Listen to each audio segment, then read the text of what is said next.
Hi everyone, good morning. Today in this ninth video and the final video in the series of Secrets of a Feminine Power, I want to discuss a very important and a very beautiful concept of having a relationship with your own self. Isn't that a great idea? Yes, it is indeed.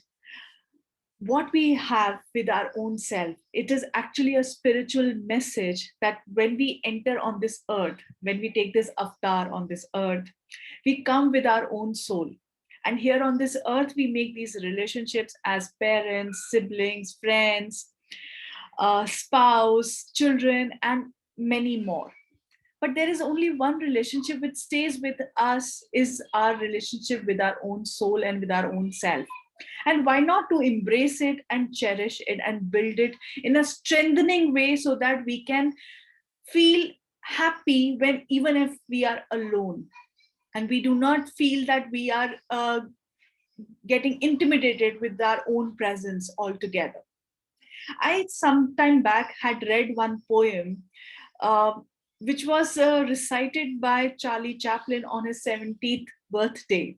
Okay, and this poem is um, written by Kim Macmillan, and I'm going to read that poem for you.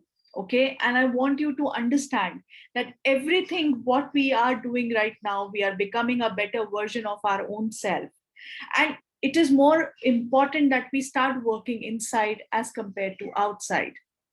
Okay, because outside is momentary, but inside is there forever. So let's work it out, girls. We will work on our own relationship, and I'll quickly read this poem so that you can understand what you need to do actually. Okay, and here the poem goes like this. As I began to love myself, I found that anguish and emotional suffering are only warning signs that I was living against my own truth. Today, I know this is authenticity.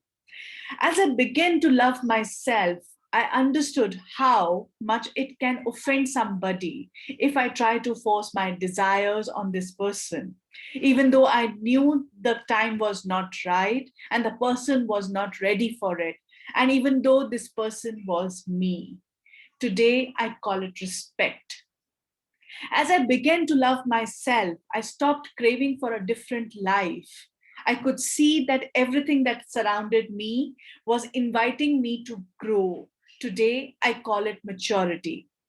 As I began to love myself, I understood that at any circumstance, I am in the right place at the right time. And everything happens at exactly right moment, so I could be calm.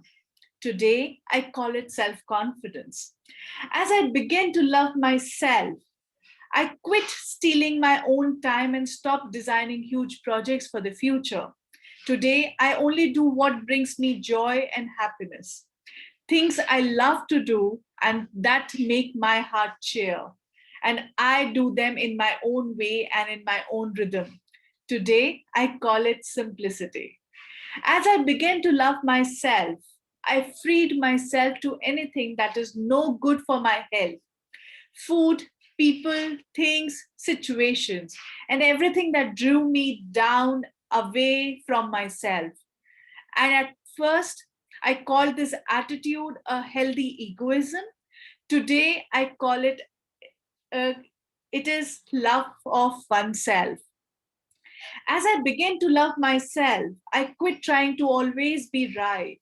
And ever since I was wrong less of the time, today I discovered that is modesty. As I began to love myself, I refused to go on living in the past and worrying about the future.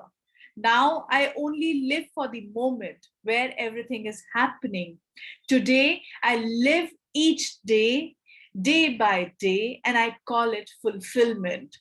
As I began to love myself, I recognize that my mind can disturb me and it can make me sick. But as I connected it to my heart, my mind became valuable ally. Today, I call this connection wisdom of the heart. We no longer need to fear arguments, confrontations, or any kind of problems with ourselves or others. Even stars collide, and out of their crashing new worlds are born. Today, I know this is life. Such beautiful, meaningful words which can actually help us in keeping grounded and have that kind of a beautiful relationship with our own self. Isn't that a beauty, that everything whatever is there in this world is lying within us, and it's just that one moment when you realize that you need to explore and have that consciousness that you are having that relationship and that you are beautiful inside, and hence it is reflected outside. Reflect upon it, please, because this is one thing which you can actually embrace for your lifetime. On that note, this is Richa Chaturvedi, your empowerment coach and strategist, leaving you with that thought: have a relationship with your own self. Love you all. Mwah.